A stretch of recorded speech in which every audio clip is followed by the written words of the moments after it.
ልጸልይ ልቁም እስኪ ባልጠበቀው ሰው ምርኮ ይመለሳል። እስኪ ስልክን አውጣውና ከዚህ በኋላ ምሰማው በል። ከዚህ በኋላ ምሰማው መልካም ዜና ብቻ ነው። መልካም ዜና ብቻ ነው። ጊዜው የኔ ነው በል እስኪ። ጊዜው የኔ ነው። ይሄ ዓመት ሳያልቅ በል። ይሄ ዓመት ሳያልቅ ጠላቴ በአደባባይ ሲወድቅ አያለሁ። ሃሌሉያ! ኢየሱስ ያድናል። ሁሌ ሽንፈትን የሚያወሩ ሰዎች ድልህን አሁን ያወራሉ። አሜን። ሁሌ ውድቀትን የሚያወሩ ሰዎች የሚሰበሰቡ ሰዎች አሁን እሱ ተሳካለት ይላሉ። አሜን። ውሰድ፣ አሜን። ውሰድ፣ አሜን። ውሰድ። አሜን። እንዲህ በል እስኪ ባልጠበቅኩት ሰው ሹመት፣ በረከት፣ ስኬት ወደጄ ገባ። ድገም። ሃሌሉያ! እንዲያልክ አንተ ጌታ ሆይ ይሄን ሁሉ ጊዜ በከንቱ ደከምኩ አልክ። ፍሬ ምንድነው አልክ። እንዴት ወጥቼ ላገልግል አልከው። እንዴት ልውጣሽ አልከው። አሁንስ እቺን ሳምንት እንዴት ልለፍ አልከው። ዛሬ ያልክ ነበር ላካሶ ፕሮፌኒያስ እቺን ሳምንት በድል ትሻገራለህ። አሜን። እስቲ በድል ትሻገራለህ በል።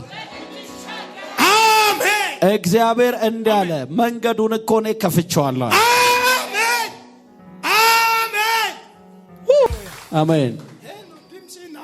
ጌታው ዛሬ ያልኩ መጣሁ። ድምጽ ናፈቀኝ። አትጠቀምብኝ ወይ ድምጽ ናፈቀኝ። ለምን ጠርተህ እንቀሳቀስኩ ያልኩ ነው መጣሁት። በቃ ዝም ብዬ ወጣሁ። እሄዳለሁ ቤት ሳላስብ ከቢሮ ዝም ብዬ ወጣሁ። ቤት ገባሁ። እንዲህ ያው ኢየሱስ ጌታ ይሄን ነው አስጭኝ እስኪ። አሁን እኔ እየጸለይኩ ላንተ አንድ ነገር የማየው 2018 ናሴ ወር ላይ ነን አይደል? 2018 ናሴ ወር ላይ ነን። እንደግሞ ዛሬ 6 ነው።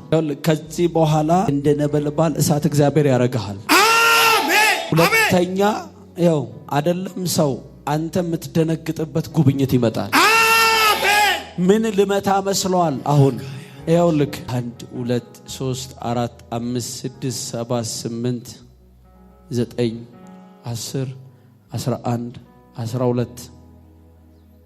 12 ዓመት ስናነሳ ስንት ይሆናል? 2006 ይመጣል። 2006 ላይ አንድ ሰው በታጠበበት ሳሙና ቀጥለ አንተ ፊትን ታጥበሃል። ጧት ወደ ስራ ልትወጣ ስትል ነው። አንተ የታጠብከው ሳሙና እንዳለ የዘመንህን በረከት ይዞታል። ይሄኛው ደግሞ እግዚአብሔር አምላክ እንዲህ አለ፣ ይህን ሳሙና የታጠብከው ይሄ መርካቶ አልፈ መሳለሚያን አልፈክ መሳለሚያ አካባቢ ላይ መንታ መንገዶችን አይና ቁልቁለትን አያለው። ቁልቁለትን አይና ከዛ እንዲህ በስተግራ እንዲህ ስትገባ አየውክ። እንዲህ በስተግራ ስትገባ አየውና ከዛ ቤት አንድ ላይ 4 5 አብረው የሚሰሩ ሰራተኞች ካየው በኋላ አንዱ የታጠበበት ሳሙና የድግምት ሳሙና ነው። ያንን አውቆ ትቶት ይሄዳል። ሁሉም መጥተው ይታጠባሉ። አንተ ፊትህን ታጠብክ። ከዛ በኋላ ያንተ እቅድ ሌላ ነው። አንተ ጋር ያለው እቅድና እግዚአብሔር ጋር ያለው እቅድ ሌላ ነው። አንተ ደግሞ በህይወት ላይ የፈጸምከው ሌላ ነው። አንተንም መንገድህንም ለየ። ከዛ ወዲህ አንተ ይሄን ሁሉ ዓመት ስትመጣ ያ ሳሙና ሸፍኖሃል። ገልጠህ እንዳታይ ማለት ነው። ሽፍን እኔ ያደረገ ይሄ እባብ ነው። ዘመንን ሁሉ ይዞት ጊዜን ሁሉ ይዞት የማየው ሳሙና በጣም የድሮ ነው። ልክ ይሄኛው ልጅ እንደለበሰው አይነት ለር ነው ያለውና ታጠብቅ አታስተውለውም። ዝም ብለህ መንፈሱ ግን አንተ ላይ ያለውን በረከትና ካንተ ጋር የሶስት ሰዎችን በረከት ይዟል። እግዚአብሔር ዛሬ አሁን ልክ አንተን ሳስነሳ ይሄን መንፈስ ምታለኝ። አሁን የነገርኩክ መሳለሚያ አካባቢ እኔ እንደዚህ ወደ ካምፕ አካባቢ ላይ ገብቼ አላቅም። የቱ ጋር እንዳለ በአካል አላቀውም። የእግዚአብሔር መንፈስ ግን ሲያሳየኝ እዛ ገብተ ከታጠብክ በኋላ ነገር ሁሉ ተይዞ ይሄን 12 ዓመት እንዲህ ያጎበጠ መንፈስ ነው። ዛሬ እግዚአብሔር እንደዚህ አለኝ። አሜን ነው ወይ? አሜን። ይሄንን የበረከትን ኃይል የያዘውን እባብ አለ ሳሙና ተጠቅሞ ያዘን እባብ ዛሬ ሰበርኩታል። አሜን አሜን። ይሄ አሁን የምትሰማው ድምፅ ትሰማለህ። ጌታ ይመጣል ያይካል። አንተ ትታገላለህ እንጂ ተይዘሃል። ትክክል። እዛ ካምፕ ውስጥ የነበረው ሳሙና የድግምት ነው።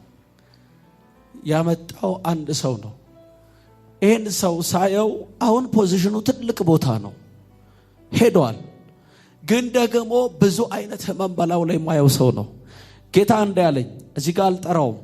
እግዚአብሔር እንዳለኝ መርገሙን ዛሬ ካንተ ላይ አነሳዋል። አሜን አሜን። እዛ ካምፕ ውስጥ ትሄድ ነበር። ንገርሜ 2005 እዚህ መገናኛ ነበርኩ። 2005 ላይ የነበረው መንፈሳዊ ህይወቴ በቃ በጣም ለራሴ ለማመን እስከሚያቅተኝ ድረስ እሺ አይቼ ብቻ ቸርች ቁጭ ብዬ ያለው የታመመው ሰው ታክሞ ሐኪም ቤት ጌስት ሃውስ ይዞ ያ ማለት እንግዳ ማረፊያ ላይ ሆኖ እየተመላለሰ የሚታከም ሰው ተናገረኝ ጌታ 2005 ላይ ማለት ነው።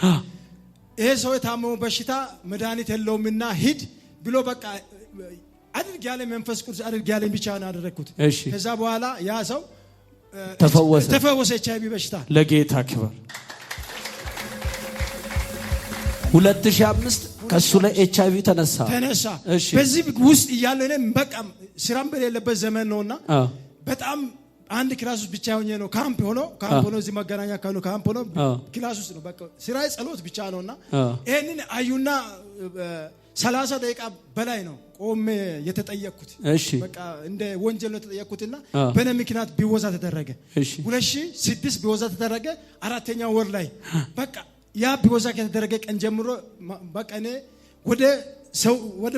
ወደ ስጋዊ ዓለም ነው ገባሁት ማለት ይቻላል። ድንገት ይሄ ነገር ለመንኩ መለሱኝ ብዬ ለመንኩ። ምሰማኝ አጣውና አሁን መንፈስ ቅዱስ የሚጠቁም አቅጣጫ መስታለሚያ አልፈን 18 መስቀለኛ ሳንደርስ ሻንቅላ ወንዝ የሚባል ይል በረንዳ ስቅ ብሎ ነው ካምፑ ያለው። እዛ ጋር ገባው። ገብቼ በ4ኛ ወር እኔ የሚጠብቀው ዘመኔ ሙሉ እግዚአብሔር ማገልገል ብቻ ነው። ትምህርትም ተምሬ ትልቅ ቦታ የሚያስገድ ነጥብም አልፈልግም። እግዚአብሔር ፊት ተናግሬ ጨርሼ ያልኩት ሰርቲፊኬት ባዶ ነው የመጣው። 10ኛ ክፍል ሲፈተን በተናገርኩ ቃል መሰረት እግዚአብሔር ሰርቲፊኬት ብቻ አገለግላለሁ ነው ያልኩት። ትዳርም አልፈልግም ነው ያልኩት። 4ኛ ወር እንዳለው ልክ 5ኛ ወር ገብተን 6ኛ ወር አንድ ብሎ ሲጀምር ቅድም እንዳልኩ ዓለማዊ ሰዎች ጋራ ተቀላቅለ ካምፕ ገባው ነው ያልኩት። ከዛ ውጪ ግን መንፈሳዊ ህይወት የሚባል ነገር ቸርች የለ ጸሎት የለ ካምፕ ነው ገባሁት። 6ኛ ወር ላይ ድንገት በ3 ቀን ውስጥ ትዳር ዓለም ገባው። እንዳስ ከዛ ድረስ ጥያቄ ነው አይምሮ ውስጥ ምንድነው አድርኩ ምን ነው እንኩት አንተ አለ ወይስ የለም በዛም ዘመን ምን ውስጥ ነው ያለው ትያልኩ እስከ ዛሬም መጠየቁት ጌታ ፊት ነው እግዚአብሔር ነው የተናገረ ያለው። ለምን ጠራኝ? ለምንድን ነው በዚህ ስም የተቀባሁት? ድጋሜ ከተመለስኩ እሳት ነው የሚበላኝ። ተመልሼም ዓለምን አትቀበልም። ትችብሄድም አንተ አትተወኝም። እንደዚሁኝ ማቸን አትጠቀምም ወይ እኔ መጠቀም አልችልም ወይ ቦታዬን አሳይና መልሰኝ። ለምን እንደዚህ እንከራተታለሁ ያልኩ ያወራ መጣሁበት ቃል ግን ዛሬ ድምጽ መስማት ፈልጋለሁ። ጌታ የሚለው መስማት ብቻ ሳይሆን ማየት ፈልጋለሁ ያልኩ ነው መጣሁ። አጨብጭቡ እስኪ። አያቻውን 12 ዓመት 2005 እሳት ነው 6 አቀሰቀዘው። ስለዚህ አሁን አንተ መልካም ነገር ከዚህ በኋላ ያገኘሃል። ይሄ ውሃ ከዚህ በኋላ ይኸውልህ እነዛ አንተን የገጠሙ ሰዎች እባብ ቁጭ ያለባቸው ሰዎች ናቸው። አሁን ሳሙና ራሱ ተቋሙ ነው የሚያመጣ እንዳን ልብስ ነውና ፒንክ ነው ምን ተቀማ አቻካታ ነው። አራ ጨብጭቡ ለጌታ። ከዛ በኋላም ያ 2006 ጀምሮ የኔ ፖዚሽን በቃ ማለት ባለኝ እንትን ራሱ ሰዎች በእጅ ነው የሚሾሙት። እኔ ተወዳድሬ ከሁሉም በላይ ሆኜ ነው የሚያልፈው በዛን ጊዜና አሁን እግዚአብሔር አሁን ከፍተኛ ቦታ ድረስ ብሎ እግዚአብሔር አሁን የተናገረው ያቃሉ ታመም ያቃሉና ከፍተኛ ደረጃ ላይ ደረሰ ሰው እኔ ሁሌ ተጠራጥራለሁ። በቃ አካሌ ነው ብዬ የሚጠብቀው ነው። በአሁኑ ዘመን ሰው እንደሚናገረው በበር እንኳን ቢለይ አካሌ ነው ብዬ የሚጠብቀው ሰው ዛሬ ማንም የማይደርስበት ቦታ ነው የደረሰው ያ ሰው። እግዚአብሔር የተናገረው ትክክል ነው። አጨብጭቡ እስኪ። ይሄ እሳት ነው። አያችሁ 12 ዓመት ሙሉ እንግዲህ ብዝበዛ ነው ዘመኑ፣ በረከቱ፣ ህይወቱ፣ ኤቭሪ ነገሩ አያችሁ አንዳንዶቻችሁ ዘመን ዛሬ ምሽት ባይዘው እየተነበይኩ ያለው ከቃል ውስጥ እኮ ነው። ምርኮ ነው አይደለ? ስለዚህ አሁን የዘመን ምርኮ ሊመለስ ነው። የህይወት ምርኮ ሊመለስ ነው። የታምራት ምርኮ ሊመለስ ነው። አንድ ሰው ጮህ ምርኮ የተመለሰ ይበላል። በኢየሱስ ስም ይሄንን ኃይል አሜን ያገኘው አሜን። መንፈስ ያገኘው አሜን። ጸጋ ያገኘው አሜን። ይህን ልክ ሲታጠብ እግዚአብሔር ያ ክብር ይመለስ አሜን። ያ በሙላት ይምጣ አሜን። ነገሩ ሁሉ ይለቀቅ አሜን። ልድከም ብለህ አትደክምም። እንካ ሂድ ፊትን ታጠብ። ይህንን ቪዲዮ እስከ መጨረሻ ስለተከታተላችሁ እናመሰግናለን። ውድ የበክርስቶስ ደም ዓለም አቀፍ ቤተክርስቲያን ቤተሰቦች በአገልግሎታችን እንዲሁም በምንለቃቸው ቪዲዮዎች አልፎ የእግዚአብሔር መንፈስ እየባረካችሁና እያጽናናችሁ እንደሆነ እናምናለን። የምንለቃቸውን ቪዲዮዎች ቶሎ ቶሎ እንዲደርሶት ከታች ባለው የሰብስክራይብ በተን እንዲሁም የደውል ምልክቷን በመጫን ቤተሰብ ይሁኑ። በተጨማሪም በአገር ውስጥና ከሀገር ውጭ ላሉ ዘመድ አዝማዶ እርሶ ከተባረኩበት በኋላ ሼር በማድረግ ቤተሰብ እንዲሁም የአገልግሎቱ ተካፋይ ያድርጓቸው። በዚህም የእግዚአብሔር መንግስት አገልግሎት ላይ ከጎናችን መቆምና የወንጌሉን ስራ አብራችሁ መስራት ለምትወዱ ሁሉ ስክሪኑ ላይ ያሉትን የባንክ አካውንቶቻችንን መጠቀም ይችላል። ባሉንም የፕሮግራም ቀናቶች ላይ መተው የአገልግሎታችን ተካፋይ እግዚአብሔርም ለምድራችን ቀብቶ ባስነሳው በፕሮፌት አድማሱ አፈወርቅ እየሰራ ያለውን ስራ ተካፋይ እንዲሆኑ እንላለን። ከዩቲዩብ በተጨማሪ በሌሎች በማህበራዊ ድረገጾቻችን በቲክቶክ፣ በፌስቡክ፣ በቴሌግራም እንዲሁም በዋትስአፕ ሊያገኙን ይችላሉ። ወንጌል ያሸንፋል።